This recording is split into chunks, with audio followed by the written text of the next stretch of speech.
This gangster was sentenced to jail. Next day, security camera catches judge going into his cell. The clock on the courthouse wall ticked past 2:15 p.m. as Judge Marcus Hale studied the man standing before him.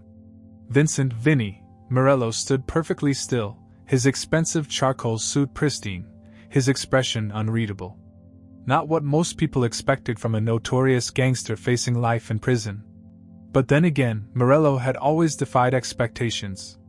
"Will the defendant please rise?" Hale's voice carried across courtroom 214 with the weight of 25 years on the bench. He'd seen thousands of criminals in his time, from petty thieves to cold-blooded killers. But something about this case had kept him awake for the past 3 nights. The evidence against Melo was overwhelming. The prosecution had presented what appeared to be an airtight case. Blood-stained clothes found in Melo's garage, matching the victim's DNA. 3 eyewitnesses placing him at the scene of Tony, the knife, Castellano's murder.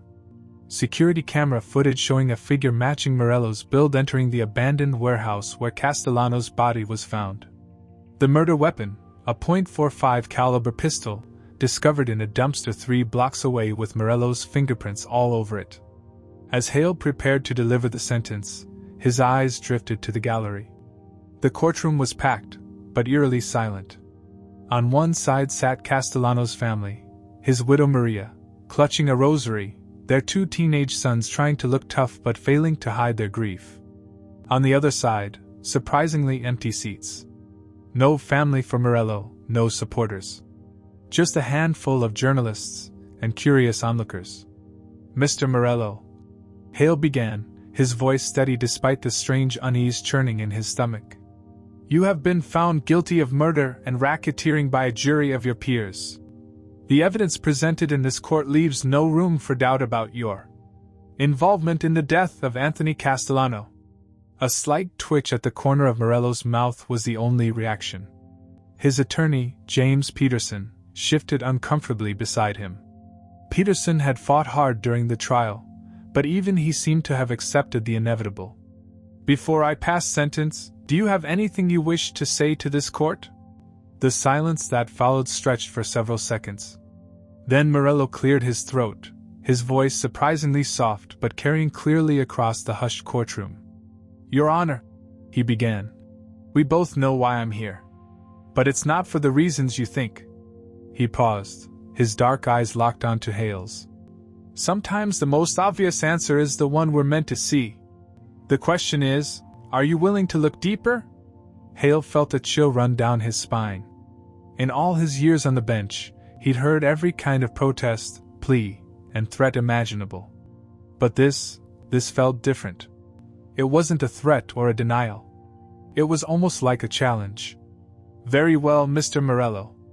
Based on the severity of your crimes and your apparent lack of remorse, I hereby sentence you to 50 years in prison without the possibility of parole." The gallery erupted in murmurs.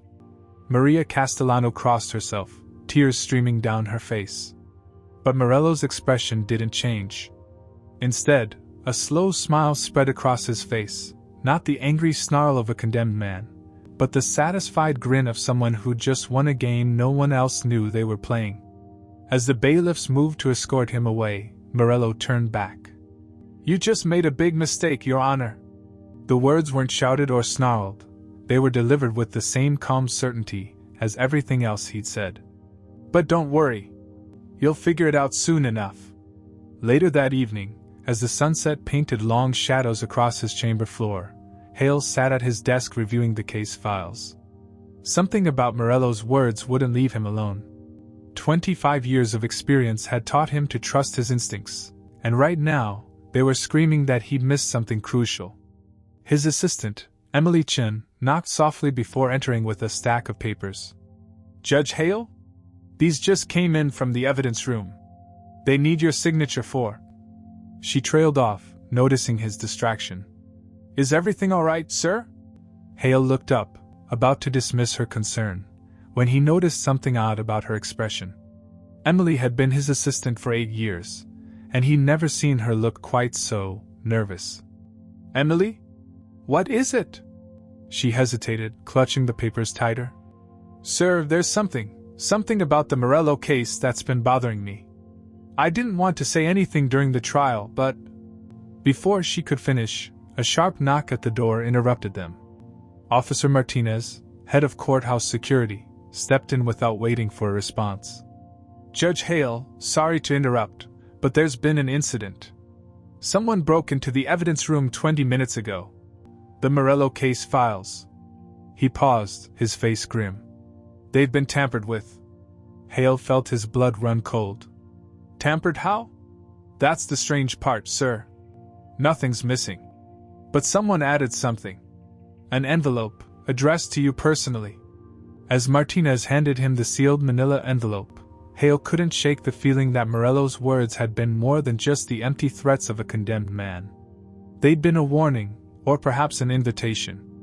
Inside the envelope, he found a single photograph and a handwritten note. The photo showed the warehouse where Castellano was murdered, taken on the night of the killing. But the timestamp showed 11:47 p.m., exactly 1 hour after Morello had allegedly been seen entering the building. And the figure leaving the warehouse, clearly captured by the security camera, was definitely not Vincent Morello. The note contained just 4 words. Now you're paying attention. Judge Marcus Hale hadn't slept in 36 hours.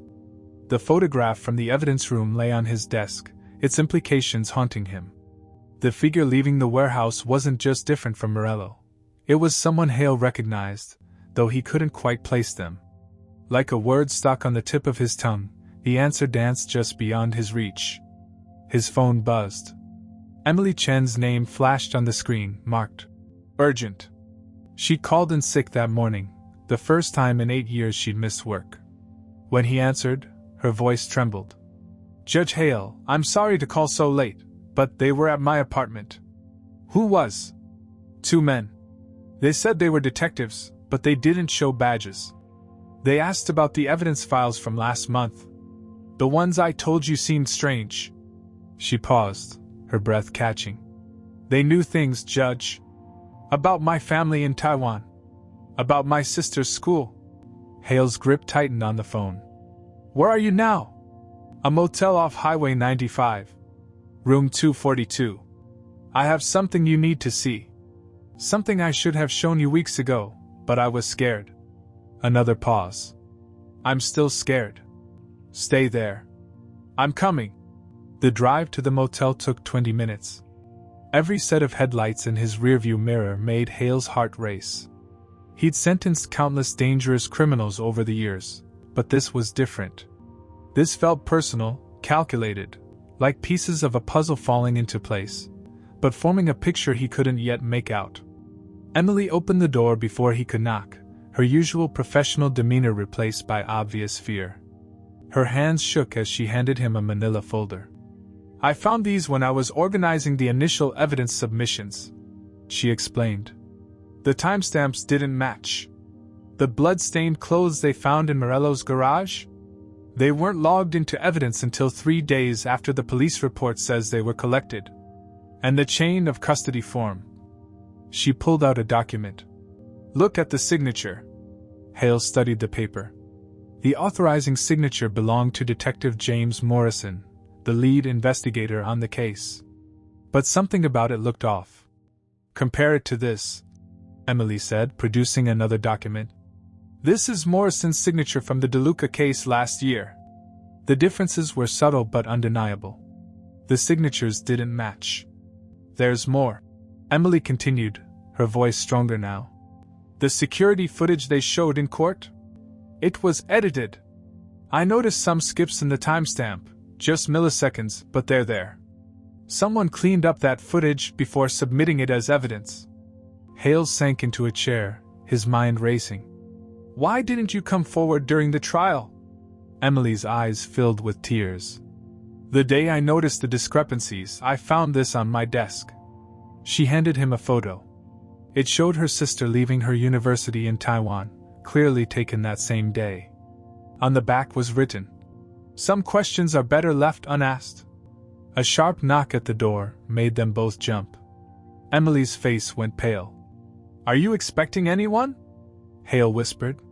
She shook her head. The knock came again, more insistent. Through the thin walls, they heard a man's voice.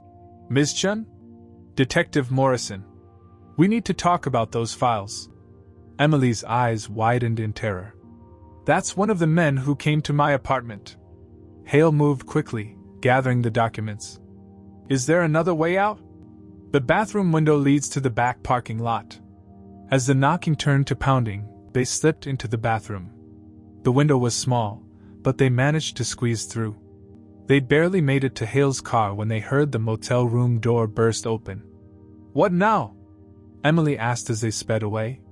"Now we find out why someone went to so much trouble to frame Vincent Melo."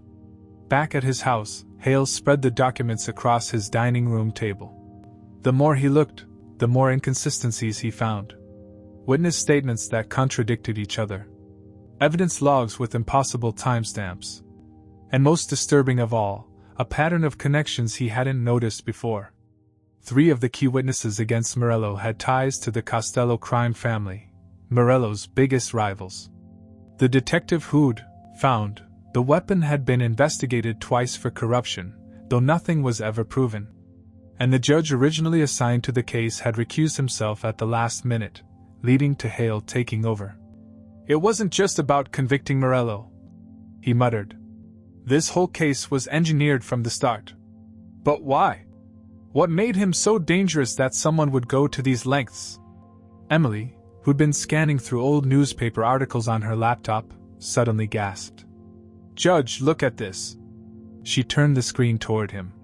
The article was from 6 months ago, buried in the business section. "Mystery investor targets downtown development deal." The piece detailed how an anonymous buyer had begun acquiring properties in the city's downtown district, properties that the Costello family had been trying to purchase for years. The buyer's identity was hidden behind layers of shell companies, but one name caught Hale's eye. The law firm handling the transactions was Peterson and Associates. James Peterson, Morello's defense attorney. They weren't just trying to get him out of the way, Hale realized. They needed him somewhere they could control every aspect of his environment. Somewhere he couldn't. His voice trailed off as he noticed a small red dot dancing across the documents on his table. A laser sight. "Get down!" he shouted, pulling Emily to the floor as the window exploded in a shower of glass and gunfire. The smell of gunpowder still lingered in the air as Judge Hale and Emily huddled behind his heavy oak dining table, now tipped on its side as a makeshift barricade. The shooting had stopped as abruptly as it began, leaving behind an eerie silence broken only by the distant wail of approaching sirens. "Are you hurt?" Hale whispered to Emily, who shook her head, though her face was ghostly pale. "They weren't trying to finish us," she said, her analytical mind already working despite the terror. "Look at the pattern of shots." She pointed to the wall behind them, where a line of bullet holes formed an almost perfect horizontal line about chest height. "That was a warning." Before Hale could respond, his phone buzzed with a text from an unknown number. "Back off, Your Honor. Next time won't be a warning." The police arrived minutes later, led by Detective Sarah Martinez, one of the few cops Hale still trusted after years on the bench. As crime scene technicians photographed the damage, Martinez pulled Hale aside. "This is connected to the Morello case, isn't it?" she asked, though her tone suggested she already knew the answer. "Word on the street is the Costellos are nervous about something. Their people are working overtime, calling in favors, greasing palms. Sarah, I need access to Morello. Off the books." Martinez's eyes widened. "You can't be serious. After what just happened?" "That's exactly why I need to see him. Someone's willing to finish to keep this quiet. I need to know why." She studied him for a long moment, then sighed. "Give me an hour." "But Judge..." "Be careful. Morrison's been asking questions about you at the precinct." 90 minutes later, Hale stood in the high-security wing of State Correctional, having entered through a service entrance with Martinez's help. The fluorescent lights buzzed overhead as a guard led him to Morello's cell. Vincent Morello sat on his bunk, reading a worn paperback copy of The Count of Monte Cristo. He didn't look up as Hale approached. "Edmond Dantes," Morello said, marking his place in the book. Wrongly imprisoned by men who feared his knowledge. Interesting choice of reading material, wouldn't you say, Your Honor? You knew this would happen, Hale said, keeping his voice low. The threats, the shooting, all of it. You knew they'd try to silence anyone who looked too closely at your case. Morello finally looked up, his dark eyes unnervingly calm. Did you bring what I asked for? Hale blinked. You haven't asked for anything. A slight smile crossed Morello's face. Check your coat pocket. Hale reached into his pocket and froze. There was an envelope there, one he hadn't put there. He pulled it out with trembling fingers. How did you? Emily's not the only one with friends in the courthouse, Morello said. Open it. Inside was a key card and a slip of paper with an address, 1879 Riverside Drive, Unit 14B. What am I supposed to do with this? Tomorrow at 3 p.m., go to that address. Everything you need to understand why I'm here will be waiting. Morello leaned forward. But Judge, don't take Emily. They're watching her too closely now. Who's watching? The Costellos? Morello's laugh was bitter. The Costellos are just muscle. They're working for someone with a lot more to lose. Someone who's been planning this for years. A guard's footsteps echoed down the corridor, signaling Hale's time was almost up. Why tell me this? Hale asked quickly. Why not your lawyer? Because James Peterson is finished, Morello said quietly. Car accident on the interstate 2 hours ago. At least that's what the report will say. Hale felt the blood drain from his face. How could you possibly know that? The same way I knew you'd come tonight. The same way I know that right now, Detective Morrison is searching Emily's apartment, looking for a USB drive she doesn't even know exists. Morello stood, moving closer to the bars. You're not dealing with ordinary criminals, Judge. This goes deeper than you can imagine. The real question is, are you ready to see how deep? The guard rounded the corner. Time's up, Your Honor. As Hale turned to leave, Morello called after him. One more thing. When you go to that address tomorrow, wear a vest. They'll be expecting you. The drive home was a blur of paranoia and questions. Every traffic light felt like an eternity, every passing car a potential threat. When he finally reached his house, he found Detective Martinez waiting on his porch. James Peterson is dead, she said without preamble. Single car accident on I-95. They're calling it a drunk driving incident, but the man was a recovering alcoholic who hadn't touched a drink in 15 years. Hale finished. I know. Martinez's face showed surprise. How did you? Sarah, I need you to do something for me. Something completely off the record. He handed her the address Morello had given him. I need to know everything about this building. Who owns it, who lives there, everything. She studied the paper. This is in the downtown development zone. Most of these buildings are empty, waiting for the new construction project. She looked up sharply. The same project the Costellos want to control. Can you have the information by tomorrow morning? I'll try, but... Her phone buzzed. The color drained from her face as she read the message. Judge, Emily's gone. What do you mean, gone? Morrison went to search her apartment with a warrant. When he got there, the place was empty. No signs of struggle, just empty. Like she vanished into thin air. Hale remembered Morello's words. They're watching her too closely now. The game had changed. Whatever was waiting at that address tomorrow wasn't just evidence, it was a key to something bigger. Something that had already cost James Peterson his life and made Emily disappear. As if reading his thoughts, Martinez grabbed his arm. You're not going to that address, are you? Hale thought of Morello's warning about the vest. I don't have a choice. Whatever's happening, Emily's caught in the middle of it. And right now, that address is my only lead.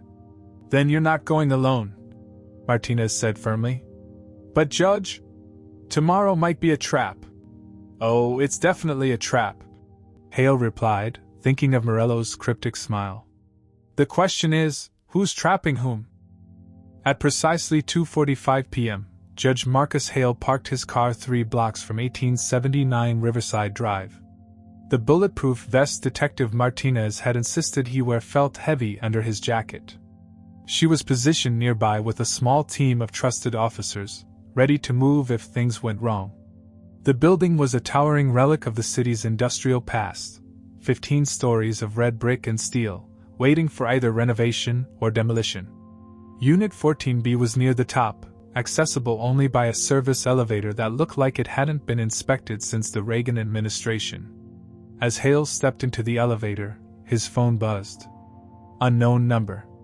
"You're being played, Judge," a distorted voice said. "Walk away now." "Where's Emily?" Hale demanded. "Ms. Chen is safe. For now. But if you step into that apartment, all deals are off." The line went dead. Hale's finger hovered over the elevator button. Then he remembered Morello's words. "The real question is, are you ready to see how deep?" He pressed 14. The elevator groaned its way upward, each floor marked by a shuddering jolt. When it finally stopped, Hale found himself in a dimly lit hallway. Unit 14B's door was slightly ajar. Drawing the gun Martinez had given him, Hale pushed the door open. The apartment was bare except for a single desk with a laptop computer, its screen glowing in the darkness. As he approached, he saw an email program open, displaying a single message. "Welcome, Judge Hale. Please sit down. You'll want to be sitting for this." The moment he sat, the laptop began playing a video. The timestamp showed it was from 3 months ago. The scene, a private dining room at the Golden Dragon restaurant, a known meeting spot for the city's criminal elite. At the table sat 3 men Hale recognized immediately: Frank Costello, head of the Costello crime family, Police Commissioner Richard Hayes, and Hale's blood ran cold, Chief Judge William Montgomery, his own superior. "The Morello situation is becoming a problem," Montgomery was saying. "He's gotten too close to the development deal. If he connects the dots about the offshore accounts, my people can handle Morello," Costello interrupted. "But it has to look legitimate. A conviction, not a hit." Hayes nodded. "I'll have Morrison handle the evidence. He's reliable." "And the judge?" Costello asked. Montgomery smiled. "Leave that to me. Marcus Hale is a straight arrow. Once he sees the evidence we give him, he'll do exactly what we want. His reputation for being incorruptible makes him perfect." The video continued, detailing their plan: plant evidence to frame Morello, ensure he got convicted, then arrange an accident in prison once the development deal was finalized. But it wasn't just about real estate. The offshore accounts Montgomery mentioned were part of something bigger, a massive money laundering operation using the downtown development project as cover. Morello had discovered it accidentally through his legitimate real estate investments. That's why they needed him gone, but not dead. Not yet. A dead man's financial records would be scrutinized. As the video ended, another email appeared. "Now you understand, Judge. But there's more. Check the desk drawer." Inside, Hale found a USB drive and a stack of documents. Bank records, shell company registrations, offshore account details, a paper trail leading from the downtown development project through a maze of fake companies, all ending at a surprising destination: Lighthouse Partners, one of the city's most respected charitable foundations. The foundation's chairman? Chief Judge William Montgomery. Suddenly, the apartment's lights blazed on. Hale spun around to find Emily Chen standing in the doorway. "I was wondering when you'd figure it out," she said, but her voice was different, harder, professional. Gone was the nervous assistant, replaced by someone who looked very much in control. "You're not really my assistant, are you?" She smiled. "FBI. We've been building a case against Montgomery and his organization for 2 years. Morello was an unexpected complication. He stumbled onto their operation while doing due diligence for his own investments. The threats? The shooting at my house? Controlled. We needed you scared enough to keep digging, but not so scared you'd back off. Morello agreed to play his part." Hale's mind raced. "The prison visit. He knew exactly what to say to keep me going. Because we told him what to say. We needed someone above suspicion to expose the corruption. A decorated judge turning whistleblower is exactly what we needed to blow this thing open. Before Hale could respond, his phone buzzed again. Detective Martinez. Judge Morrison just arrived at the building with a tactical team. They're saying they have a warrant. Emily grabbed Hale's arm. We need to move. Now. Morrison isn't here to arrest you. He's here to clean up loose ends. They headed for the emergency stairs just as the elevator doors opened on their floor. Heavy footsteps echoed in the hallway.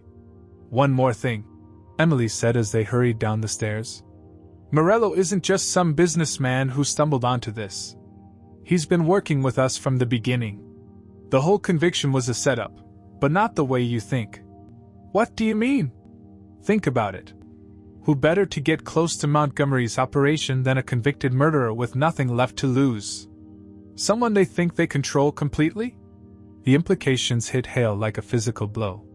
The entire trial, my reputation for being incorruptible, was exactly why you were chosen.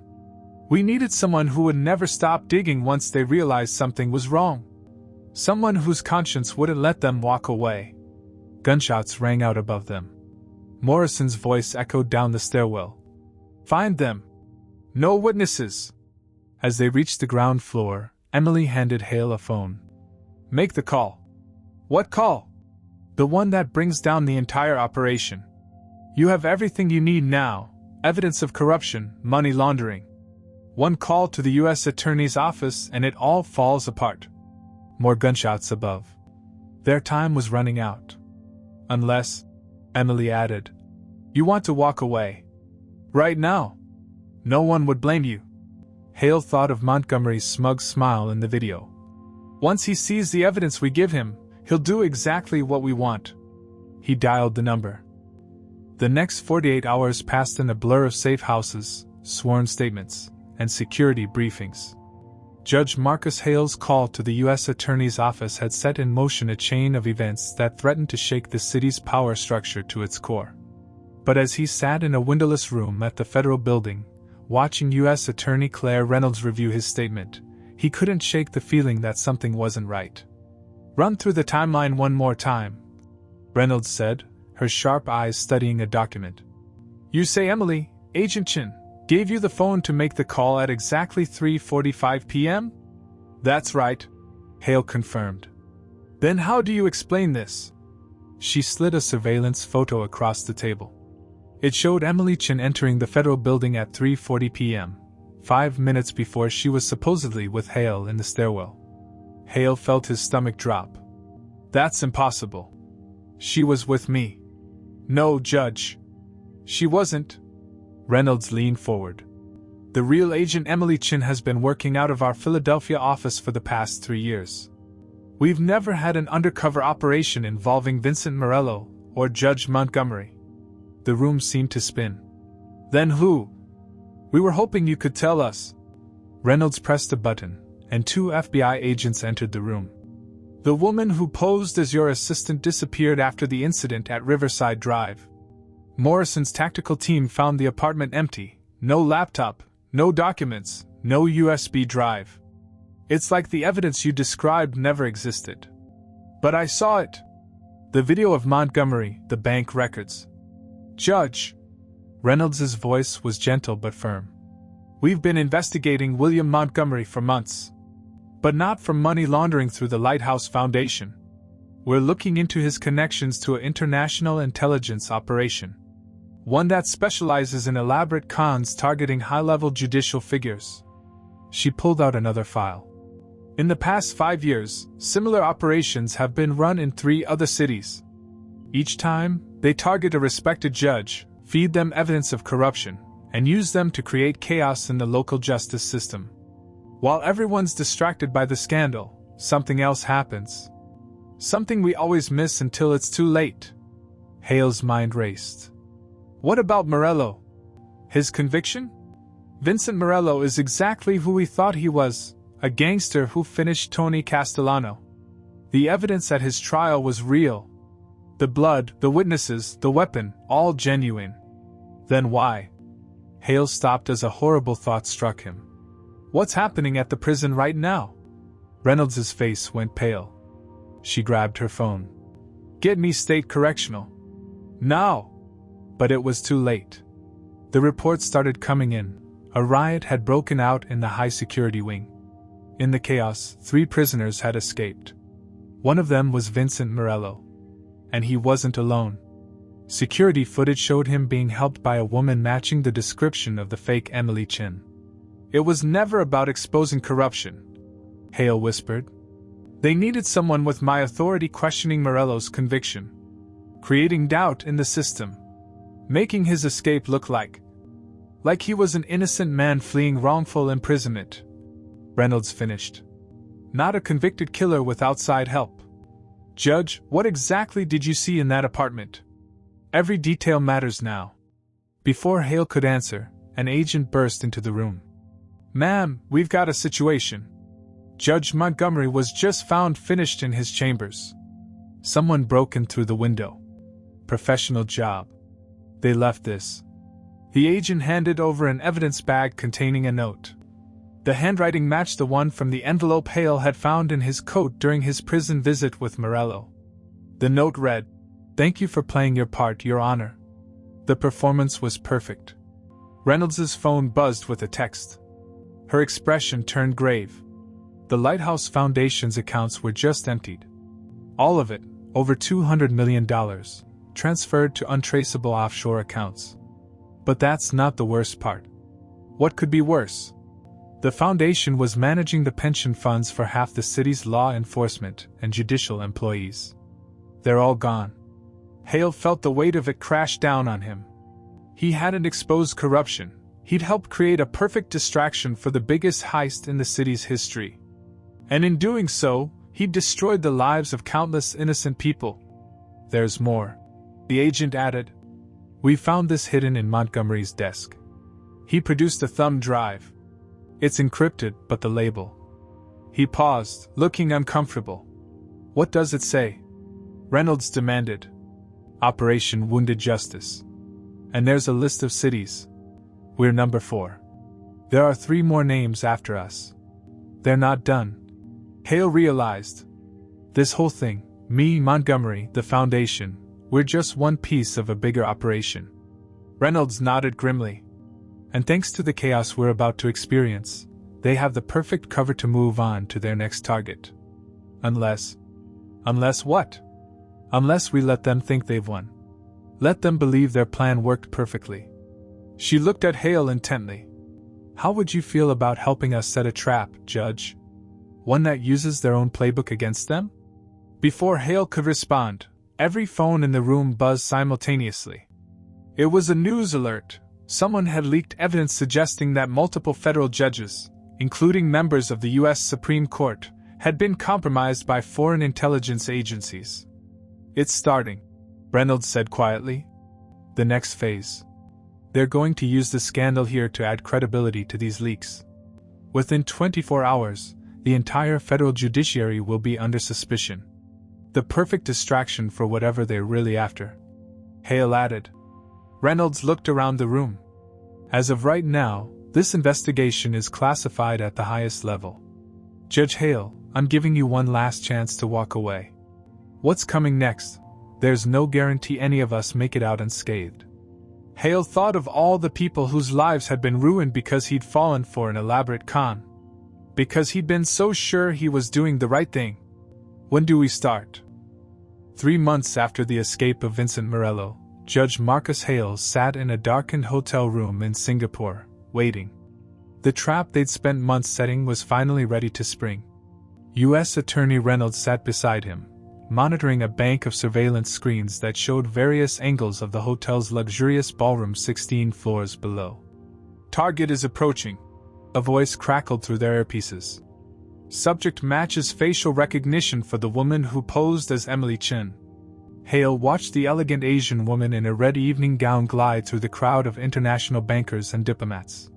She looked exactly as she had in his chambers all those months ago, down to the precise way she adjusted her glasses. Only now he knew her true identity. Dr. Lei Zhang, former intelligence operative and mastermind behind Operation Wounded Justice. Remember, Reynolds whispered. She needs to say it. We need confirmation that the other judicial targets are compromised. The plan was simple but dangerous. After discovering that the fake Emily's true identity was Dr. Lei Zhang, they had carefully leaked information suggesting that Hale had discovered additional evidence that could expose the entire operation. Evidence he was willing to sell to the highest bidder. She's making her way to the private dining room, another agent reported. Right on schedule. Hale stood, straightening his tie. That's my cue. Reynolds grabbed his arm. Marcus, be careful. These people, they don't just finish their targets. They destroy them completely. Your reputation, your life's work. They already did that, Hale said quietly. Now it's time to return the favor. The private dining room was dimly lit, with floor-to-ceiling windows offering a spectacular view of the Singapore skyline. Dr. Zhang was already seated when Hale entered, a glass of wine in her hand. Judge Hale, she smiled. Or should I say, former Judge Hale? The disgrace of your involvement in Morello's escape has made quite the headlines. You should know. You wrote them. She laughed softly. I merely provided the stage. You performed the role beautifully. She gestured to the chair across from her. Please sit. I believe you have something to sell? Hale sat, removing a small USB drive from his pocket. $200 million. That's my price. For a copy of Montgomery's files? Rather steep, don't you think? For the only copy. And for the names of your next 3 judicial targets. Her smile flickered slightly. Interesting theory. But Montgomery's finished. Yes, but his paranoia wasn't. He kept a backup of everything, including recordings of all his meetings with your organization. Tokyo, London, Berlin, he documented it all. Zhang's hand tightened almost imperceptibly around her wine glass. And why come to me? Surely the FBI would pay handsomely for such information. The FBI is compromised. You made sure of that when you emptied the pension funds. Half their senior agents are facing retirement with nothing. They're vulnerable. Desperate. Hale leaned forward.